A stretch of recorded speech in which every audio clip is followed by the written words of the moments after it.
It's hurtful. It's uncalled for. That's how Ellie Woolsey describes a recent social media comment by Joplin Council member Ryan Jackson. Tuesday, Jackson responded to a Facebook post questioning the identity of Woolsey, a transgender city council candidate whose real name is Matthew. To my friends, I was always Ellie. It was no different than it being Ellie, but the name on the ballot was going to be Matthew, so I ran under it.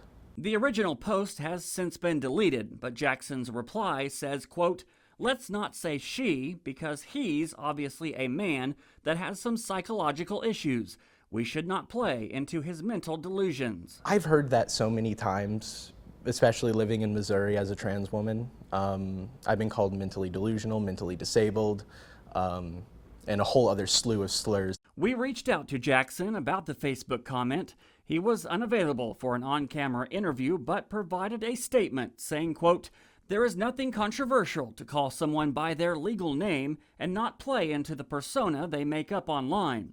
If he was Ellie or trans, why didn't he ever disclose this in all the interviews or forums where he introduced himself as Matthew and not own this publicly?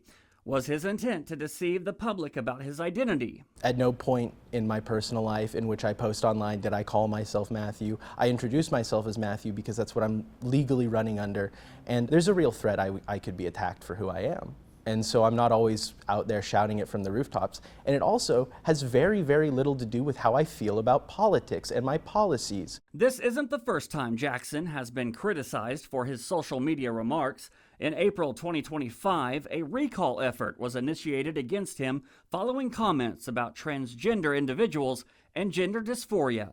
Those recall efforts were halted after discussions with the LGBTQ+ community. I had hoped that he had grown from that experience, that he maybe had become more accustomed to the world, but it seems that he still wishes to stick his head in the dirt and ignore the existence of trans people. Woolsey lost the race for Joplin City Council, but says she's not giving up.